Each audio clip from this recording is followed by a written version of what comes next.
All right, we will go ahead and get started. I'm really excited about our webinar that we have today and our special guest, Nancy Steenson. We had Nancy on about 3 years ago, and she did just an absolutely fantastic job on a topic that I think is a bit of a mystery to parents as they're trying to get their kids into school or the school of their choice, I think is a better way to put it. And Nancy's going to share a lot of great information. And I do just want to say we really appreciate John Hancock sponsoring Nancy today. They're a great partner to us here at Cornerstone. But before we get started, I do want to give you just a brief introduction in terms of who Cornerstone is. And the reason for that is there's a very good chance that you may not know exactly who Cornerstone in fact is and why you were invited to this webinar. To give you a bit of an overview, we're based in St. Louis, Missouri. We're a registered investment advisor. We've been around since 2005. This is actually our 20th anniversary year. That will happen in November of this year.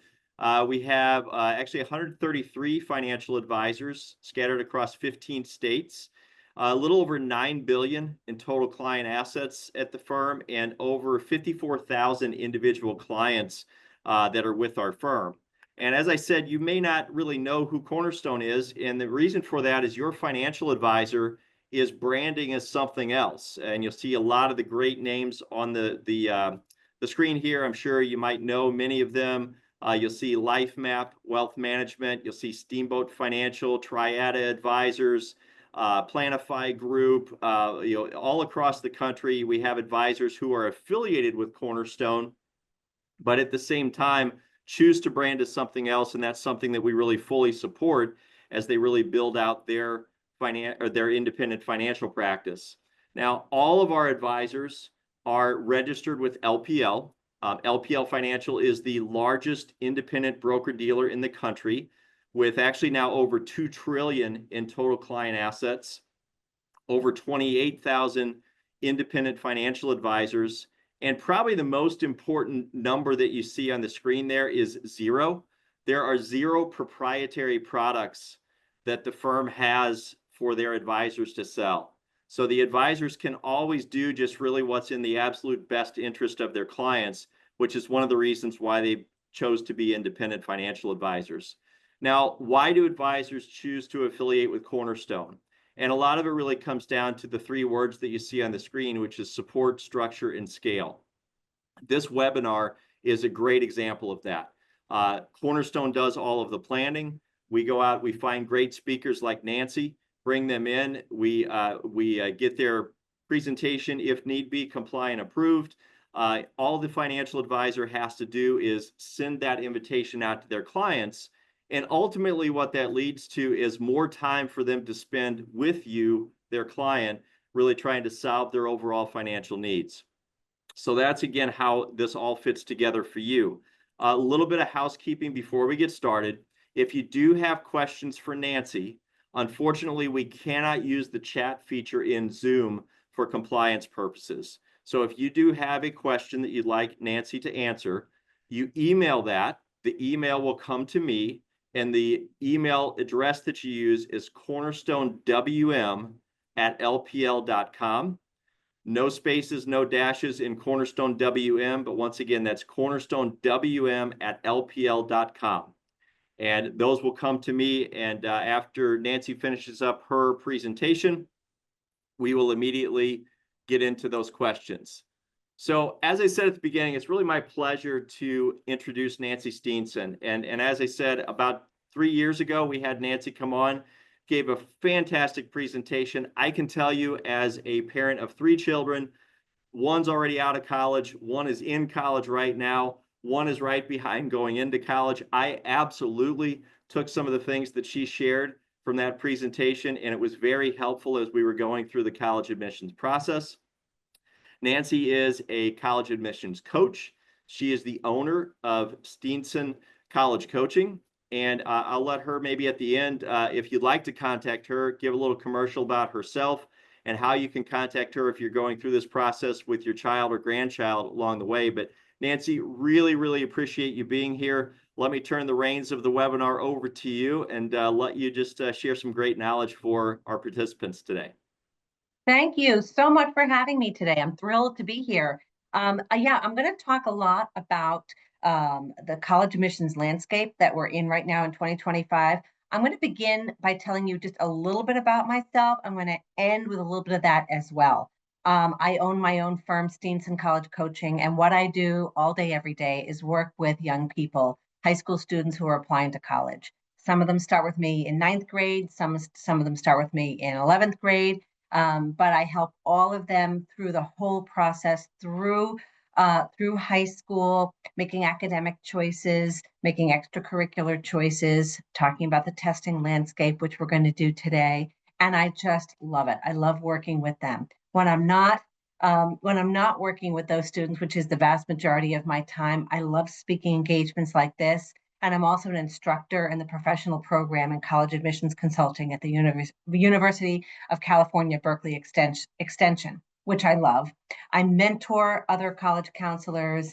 I visit dozens of colleges a year just to get the feel and the fit of different places.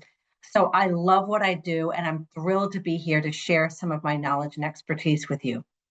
So let's jump in. When we're talking about the college admissions landscape, it's important to remember that colleges care most about three things: revenue, rankings, and ratings. And those three things affect all admissions decisions. So what does that mean? So revenue, their tuition that's coming in. Rankings, a lot of us don't put an enormous amount of stock into external rankings like US News and World Report, New York Times, Forbes, and so on. But a lot of people do put stock in them, and where and how colleges are ranked affect a lot of their business decisions. And then ratings, bond ratings. There are things that involved in admissions that would surprise you, that actually affect their bond rating. So they need to be concerned about that. In short, I would say that colleges are educational institutions, but they're businesses first and foremost, and we don't want to forget about that. Not to suggest they're not altruistic, but they are businesses first and foremost, and the decisions they make will reflect that. So, talking about a variety of topics today that have changed, certainly in the last few years since the pandemic, but really in the past generation. So, some of this information is surprising to parents because it's different than it was a generation ago. The most common thing people want to talk about is standardized testing because it's been in the news ever since the pandemic hit. Standardized testing has really upended itself. It used to be to apply to college, you had to take an SAT or an ACT and submit that score with your with your application and your transcript to all the colleges you applied to. And if you didn't have a score that was in range for that college, you were out of luck. And it was unlikely you'd be admitted. There were a few outliers, a small handful of colleges that had done away with standardized testing a few years ago, a decade or two ago, but they were really outliers. And then the pandemic hit, and everyone threw testing out the window because students were not able to access the testing. So if you can't take a test, you certainly can't submit a test. So for that graduating class of 2021, all colleges went what we call test optional, meaning if you have a score and you'd like to submit it, we'd be happy to look at it, but by no means are you required to do that. Since then, it's gotten even more complicated because a lot of schools have stayed test optional. But among those test optional schools, some sort of kind of want to see an SAT or an ACT. They tell you they're test optional, but if you really read their fine print, it's not that fine on their website. They'll tell you that they value testing. And we know from the data that they're taking more students who submit scores than those who don't. But in a rather disingenuous fashion, they call themselves test optional. Some colleges are test blind. So the University of California system would be an example of that. Even if you've taken a test, we won't look at it. We will not consider it. Some are test flexible, and that means if you don't submit a score, there's something else we need from you. It could be an additional letter of recommendation. It could be an extra essay, or it might mean if you're not giving us an SAT or ACT, we require AP or IB test results.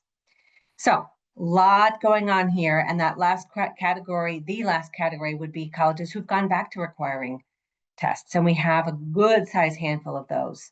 In the past couple of years, the first ones came out, Georgetown, MIT.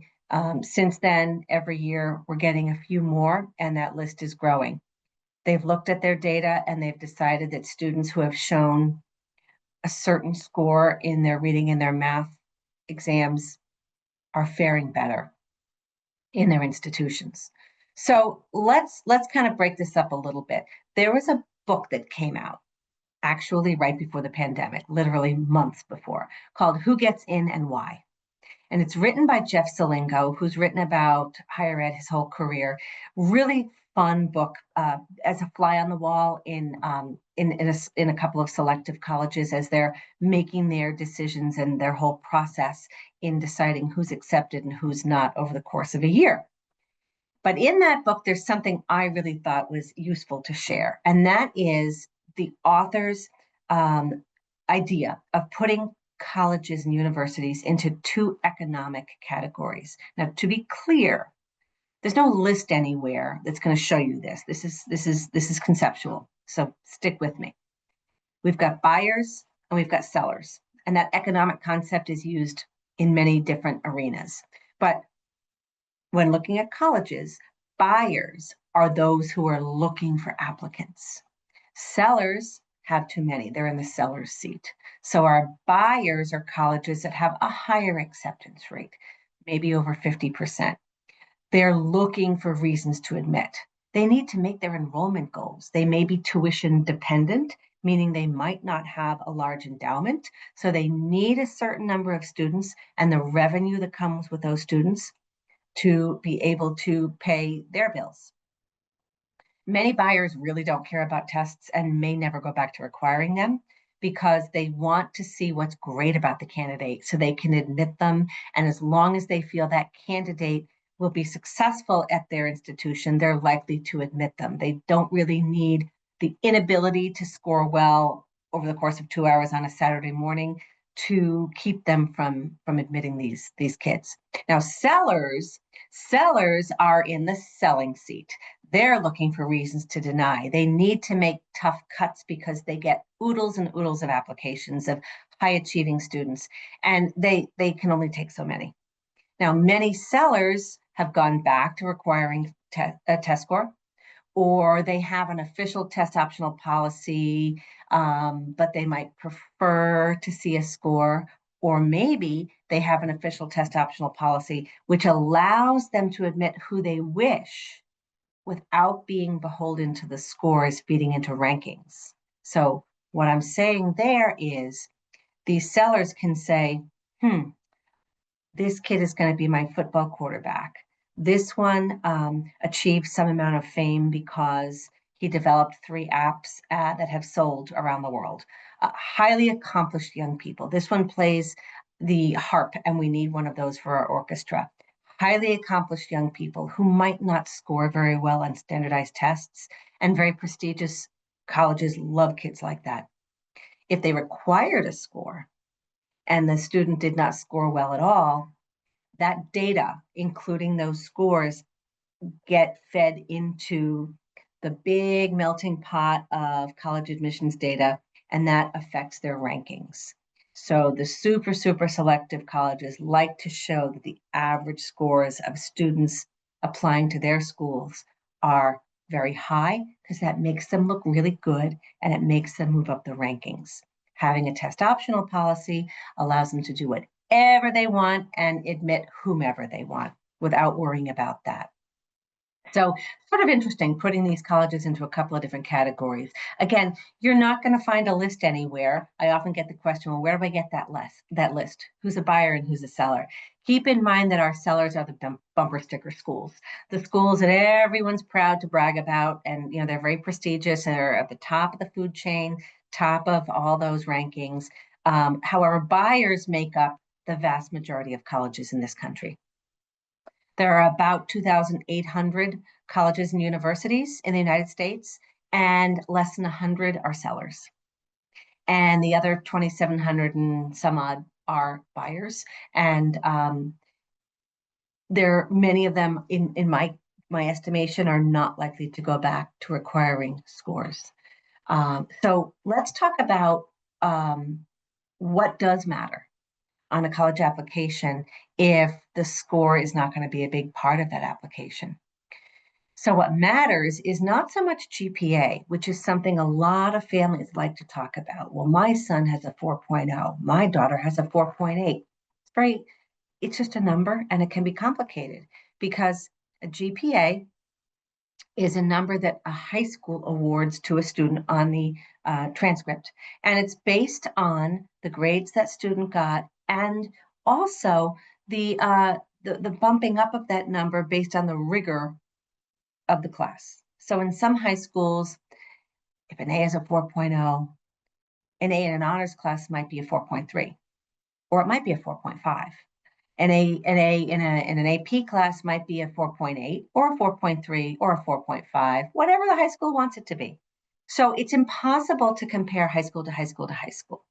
So someone who has a 4.8 over here may or may not be more accomplished than the 4.0 student over there.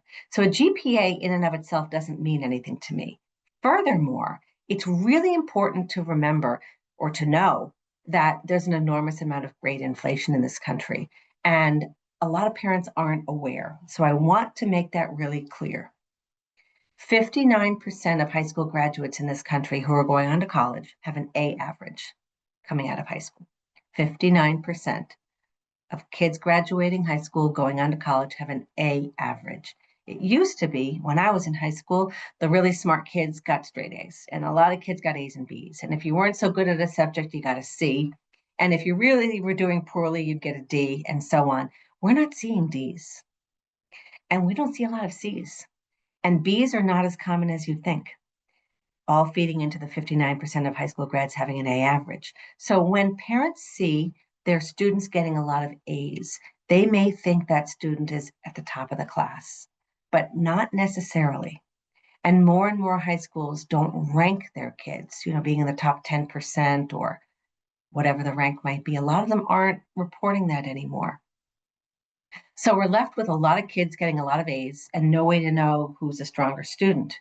In short, A's on the transcript just don't mean as much as they used to. What matters is the rigor of the classes and the rigor of the high school. And that is what college admissions folks really dissect when they're looking at an application from a student, because a school guidance counselor is going to send along the transcript and something we call a school report. And that school report shows a breakdown of the kinds of classes that are offered at that high school. We offer college prep as well as honors classes. We only offer college prep classes. We offer AP classes in this many subjects. We don't offer AP classes. We have an IB curriculum, which is even more impressive and less common in this country. There are some public schools and some private schools that are well known for being highly rigorous, and there are ones that we know are not. I don't know them all, and you may not know many of them, but the people reading those applications do. So if it's really hard to get an A in your student's high school, they know. Don't worry. Their job is to know. They read applications by territory. The person reading the application for a particular high school, their job is that whole county or that whole state, however they divvy it up. But that person's job is to know the high school. So rigor of the high school will be known. Rigor of the classes is also known, again, because their job is to know the high school. If your high school offers college prep, honors, and AP classes, and you take all the easiest classes, which in that particular case would be college prep, and you get A's in all those, good for you, but you may not be impressing as much as if you took the harder classes. My students will tell me that, well, I do all my homework, so I get an A for homework. And then I get an A for class participation. I didn't do so well on the tests. I did all right on the quizzes, but I've got an A minus in the class. And I hear this, and then the parents think, well, my kid must be doing really well because he's got an A minus. So think about that.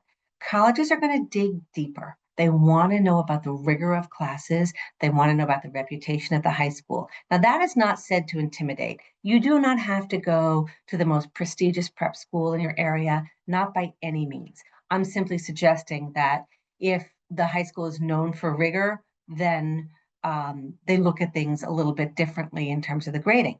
Now, what matters most is the high school transcript.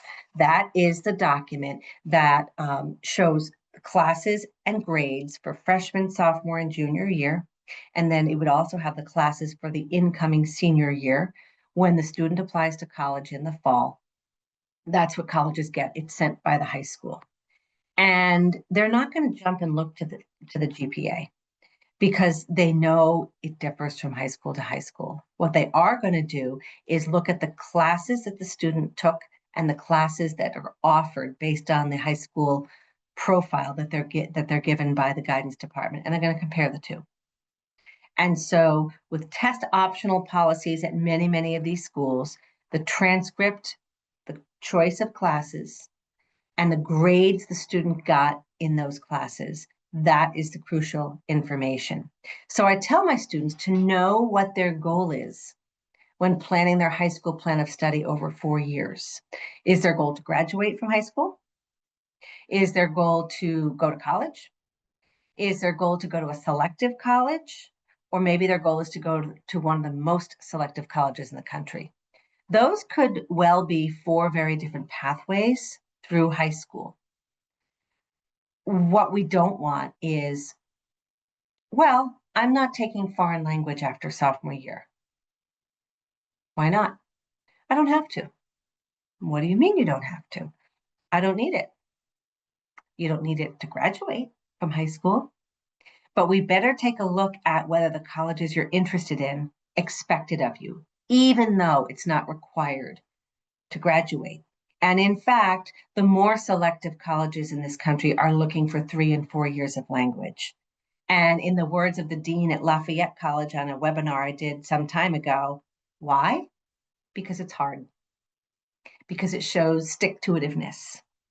Because we want 4 years of academic subjects over all five academic areas. So even though high schools offer a lot of classes that sound like fun, and they do, it's very different than it was a generation ago. Kids can choose from all kinds of interesting classes. In many cases, they choose their classes for the subsequent academic year without a parental signature. It's input into the system without being looked at by uh, a guidance counselor. Surprisingly, every school is different, but I do see this. And we can't leave these decisions to young people. They need the right advice. So what is the goal when planning the high school plan of study? If the goal is to go to college, that means take harder classes. Don't just stop when it gets hard, and don't take all the easy classes. If the goal is to go to a highly selective college, then you have to take all the hard classes. So English, math, science, social studies, foreign language. The goal, the bar, is to take all 5 subjects for 4 years, freshman, sophomore, junior, senior, at the highest level that you feel you can be successful in. So maybe that's CP classes, college prep classes. Maybe that would be honors classes. Maybe you can handle AP classes in a few subjects. Maybe you can handle AP classes in all the subjects. But you want to know what your goal is because colleges are looking for strong, well-rounded fundamentals.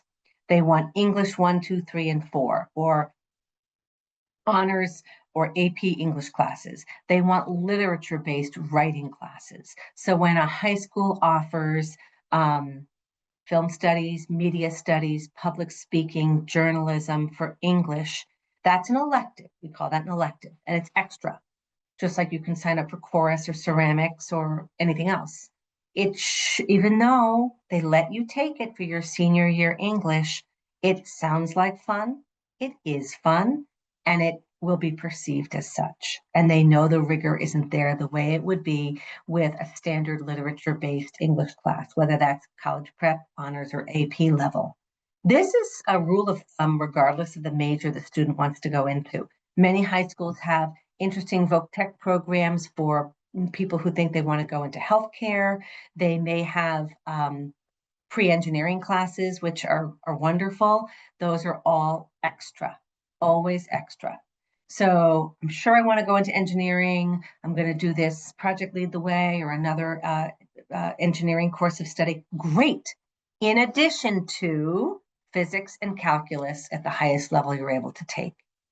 So keep in mind 5 academic subject areas for 4 years. You are allowed to break that rule, but you don't want to be breaking it in every subject all through high school.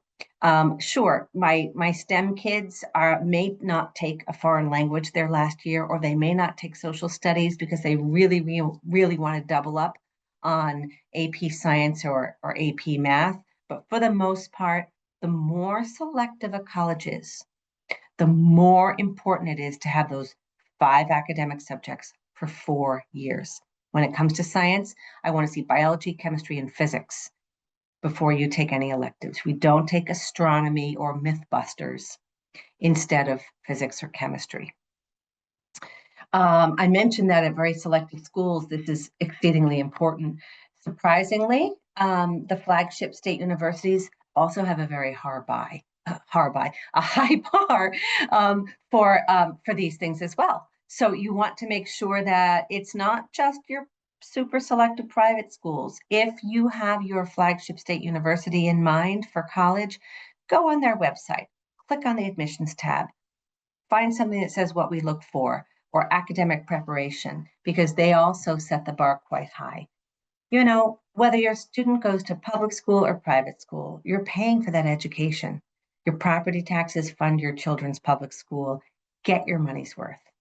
Don't let them just take all the easy classes. With the grade inflation being increasingly common, the rigor of that transcript, I promise you, matters more and more, and it's something that they're going to look at. So changing gears, I want to talk a little bit about when a student applies to college, there are different pathways and how they matter. So you might be familiar with regular decision. You apply to college by January 1st. You get an answer in early spring, and then you have to make a deposit by May 1st. That's something that's been around more than a generation. Now, there are a couple of other things that have also been around for quite some time, but we see them much more today. One is called early action. With early action, you apply to college around November 1st, give or take a couple of weeks, depending on the institution. You usually hear by the end of the calendar year during winter break. And then you can still wait until May 1st to decide and send in your deposit. You can apply to as many schools early action as you wish. And then come January 1st, you can apply to as many schools regular decision in addition as you wish. You just pick one by May 1st. It's a wonderful pathway. It's a pathway where we mostly see the buyers, mostly see schools that have a little bit of a higher acceptance rate. So they're giving you an alternate pathway to apply. Early decision is similar, but yet very different from early action. With early decision, the similarities are you're also applying about November 1st, give or take a couple of weeks. You're also going to hear by the end of the calendar year. But the difference is you can only pick one to apply to. You apply to one school early decision. And here's the kicker. If you are accepted, you have already signed off, your parents have signed off, your guidance counselor has signed off that you will attend if admitted. It's an honor agreement. Why would you do that? Well, most of the very, very selective institutions, we're talking about our sellers again, they don't offer early action. And if they do, it's a form of early action called restrictive early action, which restricts you to one. But generally, they offer early decision, and for a reason.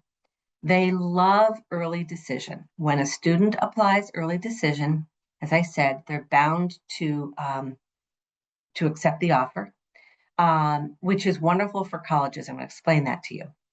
If, let's just say, a college receives, I'm just going to make up some numbers, receives 10,000 early decision applications. And let's say they accept 2,000 of them, 20%. How many of those kids are going to go to that said university? 2,000, or pretty close to that, because they agreed to. That means the yield for their early decision pool is 100%. 100% of the kids who they accepted are going to attend. That number is called yield. And would you believe that a yield number affects their rankings when it's fed into that big bad machine that US News and World Report and the others have? Yield affects their rankings. And guess what? It also affects their bond rating.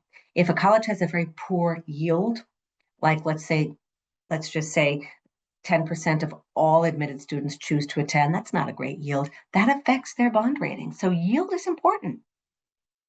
And if they can fill half their class with the early decision pool, and that whole pool has a 100% yield, you can see how that, I don't want to say artificially, but it sways that whole yield number, it changes it. So, and here's what's happening. Many colleges are filling half their class with the early decision wave, which kills me. So I have to talk to families and say, here's the deal. If you have your eye on a very, very selective college, and some kids do and some kids don't, but if you do, you have to think about whether you want to commit and apply early decision somewhere. Because if you don't, you're going to be in a much bigger pool of applicants applying for half the class. With early decision, it's a small pool of applicants applying for half the slots. And the statistics bear that out. To give you some crazy numbers, let's see, in a recent college graduating class, I'm going to throw some numbers out at you. Dartmouth College here in New Hampshire, in their early decision pool, they accepted 20% of their applicants, which is a pretty high number for an Ivy League institution. In their regular decision pool, they accepted 4.6%, and they filled 49.6% of their class with the early decision wave. Northwestern University outside Chicago filled their the acceptance rate for the early decision pool was 23%. The acceptance rate for the regular decision pool was 5.5%, and they filled 55.6% of their class with ED. So ED is great for colleges, not so great for families. It's hard for students to know and follow their senior year. This is the one college I want to go to, and I'm sure I want to go. I don't need choices. I don't need options. If I get in, I'm going to be happy. No second thoughts. It's hard to ask that of a 17-year-old. Furthermore, whether the family is eligible for need-based aid or merit scholarships, there's no comparing packages. If you get in, you go. The one exception is that if the need-based package offered to you is not doable for you and not the results you had gotten when you did your research and went on the school's net price calculator, you can get out of the agreement. The guidance counselor won't be too happy with you, but you can, and you don't have that option on the table anymore. You can't come back to it again in a couple months. It's gone. So early decision is hard for families, but as I say, colleges love it, and they love it so much. There's another wave called ED2, or early decision 2. And that's a wave that comes in January. So some students will apply early decision to a school in the fall. They find out before Christmas break that they didn't get in. And then they can say, okay, now I'm going to apply early decision 2 to a second ED option and keep my fingers crossed that by mid-February I'll have gotten in. And again, the numbers are in their favor. If you're going to buy a lottery ticket, you're just better off with early decision, because as you could see, based on the numbers I quoted, you just have a much, much better shot of getting in. So, but it does put families in a tough spot with the financial piece, which is really what I want to talk about next. Remember that colleges are businesses first and foremost.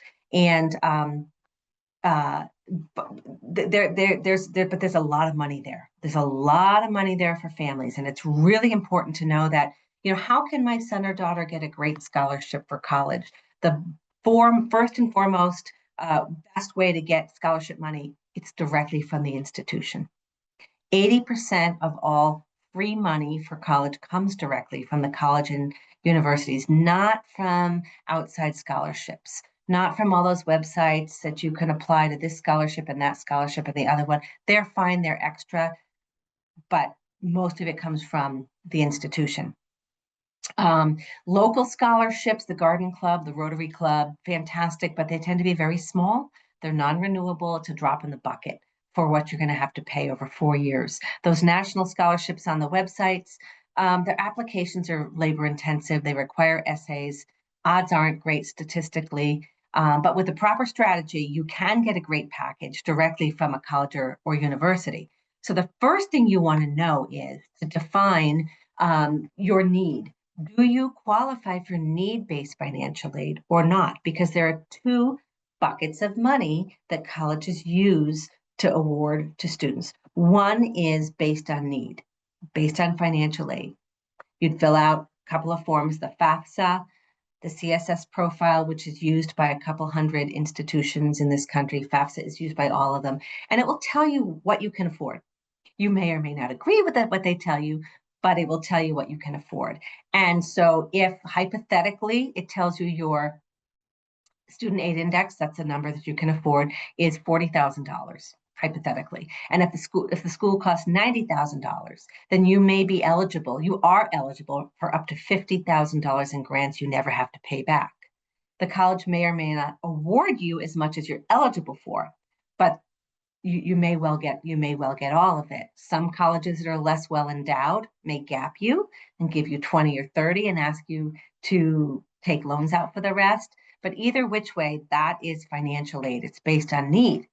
The other bucket of money is called merit scholarships. That has nothing to do with need. You don't even have to fill out a FAFSA or CSS profile in the vast majority of cases to be awarded these scholarships. So remember, we talked about buyers and sellers. So our buyers are looking for applicants, they're looking for reasons to admit, and they want to lure students in. Many of our buyers give merit scholarships, and some of them can be quite generous.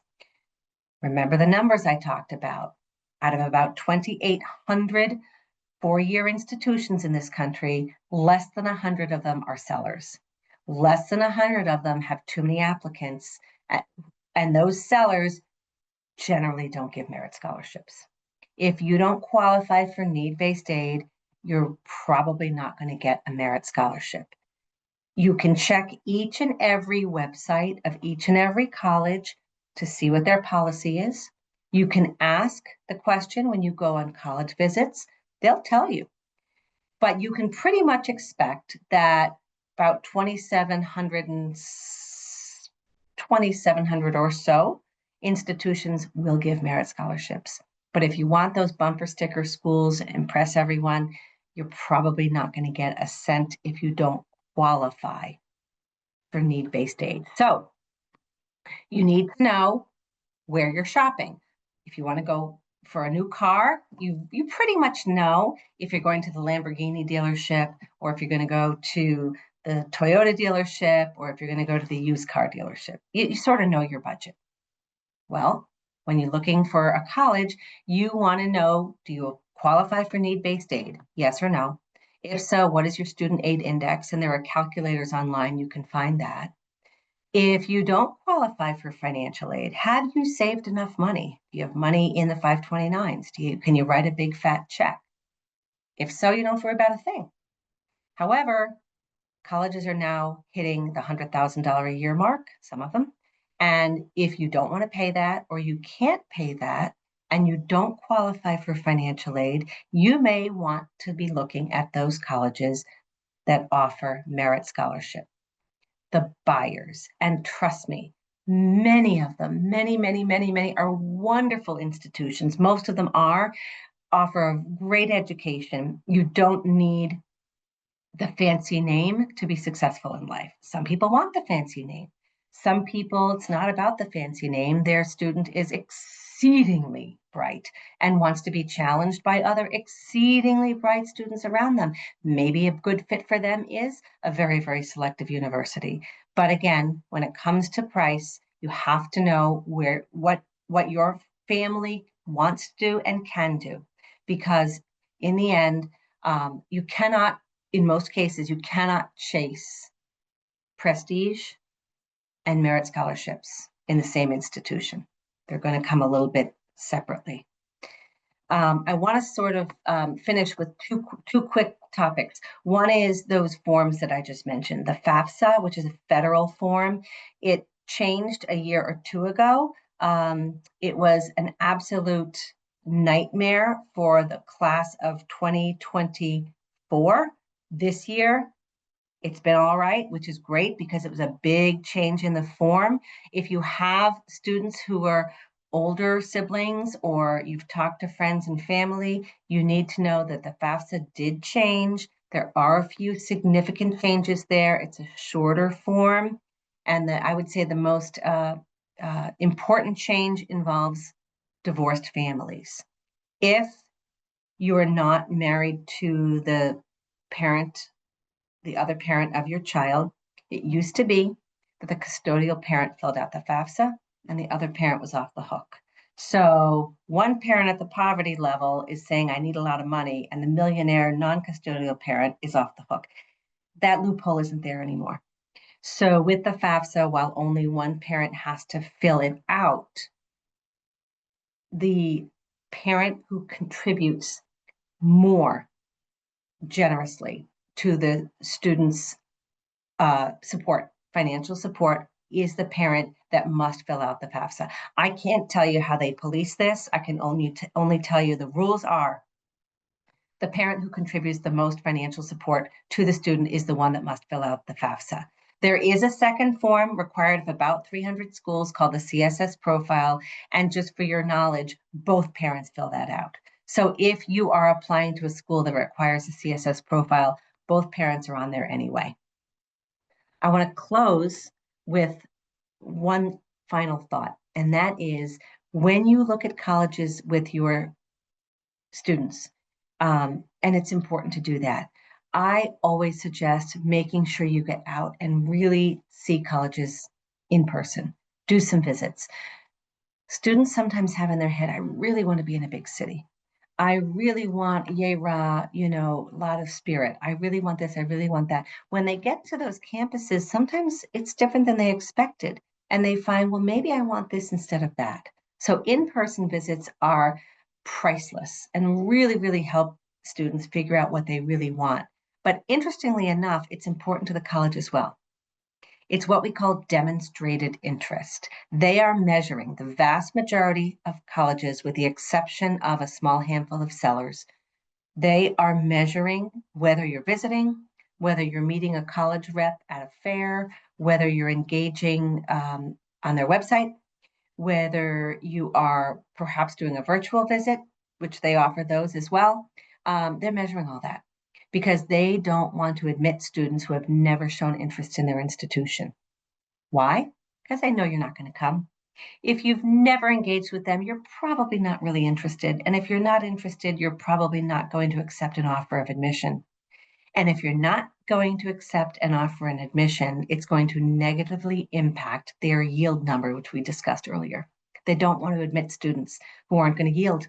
So show them you're interested. Sign up for a virtual information session, get in the car and visit, go to the college fair and meet the reps. They will count all that. They will put that in the student's file. It will pay back dividends when they hopefully are accepted down the road. So those are my tips.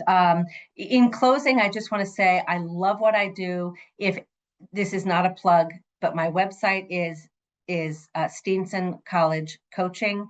My email is nancy@steensoncollegecoach.com. If anyone has questions that we can't get to in the time remaining, if anyone has anything else they'd like to ask, please feel free to reach out. Nancy, thank you so much. So many great tips in there. And we already do have a few questions that have Great. come in. Just before we do, I kind of forgot to mention this. The reason we picked this day, we were trying to get as close to 529 day as we could. But I think you're already booked tomorrow. You're a very popular speaker on 529 day. So we went with 528 either way. But just trying to tie this in with the financial part of it. Yeah. So Nancy, just first off, before we get started, if you do want to ask a question, it's cornerstonewm@lpl.com. Again, no spaces, no dashes, no dots in the Cornerstone WM part, but cornerstonewm@lpl.com. Those will come to me. I will ask on your behalf. So, Nancy, the first one we have is how has the student loan landscape changed? And do you have any advice for graduates for consolidating a few of their loans? I am not a loan expert. What I can tell you what is that it has changed enormously in a generation in the sense that I have parents who will say, I want my child to have skin in the game. I worked my way through college. I took out loans. I paid them all back, chose responsibility, all true. But the cost of college compared to a first, second, third, fourth year's potential income of a student, that ratio is way off compared to what it was a generation ago. So I always ask my families to consider now. I'm talking about colleges and you are in charge of financial stuff, Bill. I'm not a numbers girl, but here's what I do know. I call it my 1.1 factor because I'm not very good at math. I'm good at a lot of things, but not math. So if, let's say, you can pay most of it, but you're going to be taking $20,000 a year in loans every year for 4 years for your student to go to college. And it seems reasonable. That is going to be $80,000. And based on today's rates, you can expect to pay back about, this is where the 1.1 comes in, $880 a month, every month for 10 years. I don't know about your kids, but my kids, when they first got out of college, weren't making a lot of money. And I have one in Boston, one in New York City, and they're paying their own bills and they don't come to me asking for money and they've learned how to budget and they're not on my couch and they're not living in the basement because they're paying huge loans back. So if you can find a way to do this without loans, do not underestimate the impact of these loans. If you had to take $40,000 a year out to make up the difference for that $90,000 school, that's double.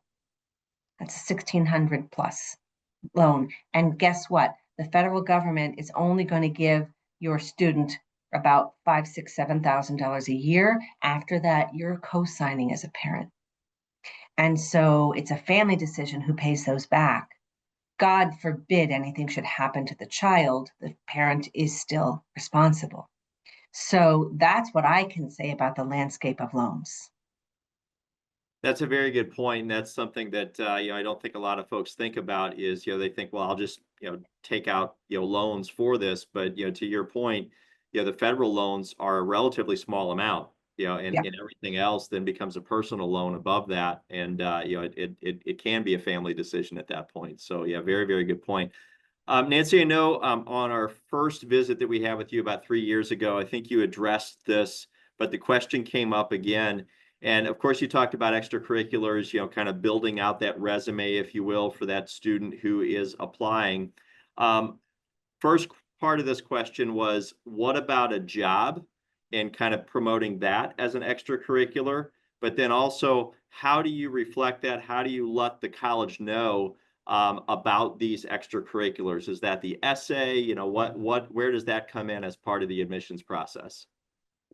So there is a platform called the Common Application, and the vast majority of colleges in this country are part of that. So when you apply to college, from most colleges, it's one application, and on the Common App, there's a section to list up to 10 activities and describe them and put in the how much time you put on each one. So that's how it's reported. As far as what activities matter, jobs matter. They absolutely do. More and more, we're hearing colleges tell us we want to hear about family responsibilities. If you have to come home every day and take care of younger siblings, if you have to work, in order to support your family. If you have a lot of obligations at home, that counts as well.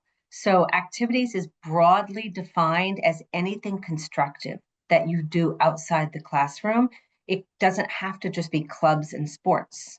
It can be a hobby that you are deeply involved in. You're not accountable to anybody. It's your hobby, and that counts as well. So all these things matter. And I tell kids, look, don't go sign up for a million clubs. Nobody cares about that. They want to know what you're deeply involved in. So take what you love and go deep with it. Don't feel like you have to check the student council box because you already checked the athletic box. Don't worry about that. Do what you love, do it well, do it deeply. And the more selective a college is, there's a direct relationship. The more selective a college is, the more they're going to expect enormous accomplishment. So think leadership, think awards, think out of the box stuff. But then again, we're talking about that tippy top tier, in terms of what they're expecting.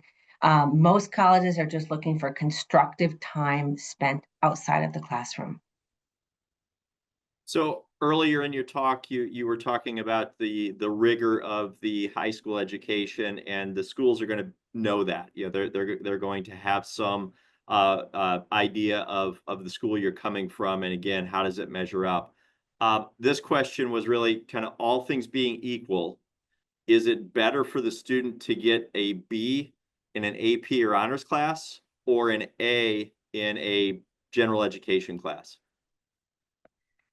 That question is best left to each student, but generally, if you're going to get, first of all, it's a theoretical question because you can't say, I know I'm going to get a B. We don't know that to be true. I would say it's important to stretch academically if you think that you can succeed, and I would call succeeding maybe a B plus, A minus. If you're quite confident that that is a real stretch for you, maybe that AP class is not right for you. I would rather see one or two AP classes with a B than five, right? So stretch a little bit. So you have to sort of use your judgment. I would say that the vast majority of colleges and universities are going to be happy that you stretched and took the harder class. That said, the very small percentage of colleges at the tippy top expect all the hardest classes and A's in those classes, but most students are not applying to those colleges. You brought me to my last question that I had, and throughout your presentation, you were talking about the buyers and the sellers, and those more selective schools versus maybe those that are not as selective. The question was really about, I guess, overall educational value, and I'm not asking you to really name any schools, for this, but if you could kind of categorize, let's call it bang for your buck or value for your education, take out those name brand bumper sticker schools. Is there kind of a segment or type of school that, again, is a great education for the dollars that parents or the student is spending? Bill, there are so many fabulous colleges. I am not big on promoting the most prestigious colleges out there. You're going to pay an enormous amount of money. The landscape of those colleges have changed a lot. People think they're going to go to network. That's great. You can go anywhere in network, but these super prestigious universities are no longer just accepting wealthy kids of wealthy parents who belong to all the right clubs. They're getting a diverse group of kids, many from their first generation college goers. The landscape is equaling out everywhere. And so you can go to a very prestigious college for any number of reasons, and that's a personal choice. And many of them are excellent academic institutions. But there are a couple of books, to keep in mind, and because today it's about what you do when you get there. So one is called "Where You Go Is Not Who You'll Be" by Laura. I can't remember the. I can't remember the author. I'm sorry, off the top of my head. It's right behind me. "Where You Go Is Not Who You'll Be." Fantastic book. Another one is coming out in a few months called Dream School. I can't wait to read it. The author is Jeff Salingo, who wrote the other book I referenced earlier. He actually presented at a conference I was at recently. I've already pre-ordered the book, and he's going to demystify this concept that I have to go to my dream school to be successful in life. What we're seeing now is you no longer graduate from college and get the New York Times and open up the Sunday paper and see who's hiring, right? And type resumes on your Smith Corona. It's a very different world. Kids are getting to college and they go to career services their freshman year. They learn how to get a LinkedIn profile. They network with alumni of that institution. They get a resume together. They might have an internship or a research position within a year, or that summer after freshman and sophomore year. The kids who move and shake are getting the jobs, and it is not the prestige of their institution that's doing it for them. So, in no way should people feel intimidated that if they don't go to $100,000 school, their student won't be successful. The world has changed. There are so many wonderful academic institutions. Do not let the acceptance rate, or whether we might call it a buyer or a seller, affect your notion of the quality of the education. I think that's a great place to end. That was our last question that we had. Nancy, once again, I really thank you. Also thank John Hancock for bringing you to us today. That's just such a great benefit. They're a great partner of ours, but can't thank you enough, Nancy. For those of you who are on with us today, this is being recorded. This will go through a process of being viewed by compliance. They'll sign off on it, make sure everything that was in here is okay. We'll then be able to send a link out to you. So if you want to sit down with your student, maybe you have a grandchild or someone else that you think would find this useful, this will be something that you can share with them. But again, thanks for your time, Nancy. Thanks for everybody who was able to attend today. Thank you so much for having me. Absolutely. Have a great day. You too.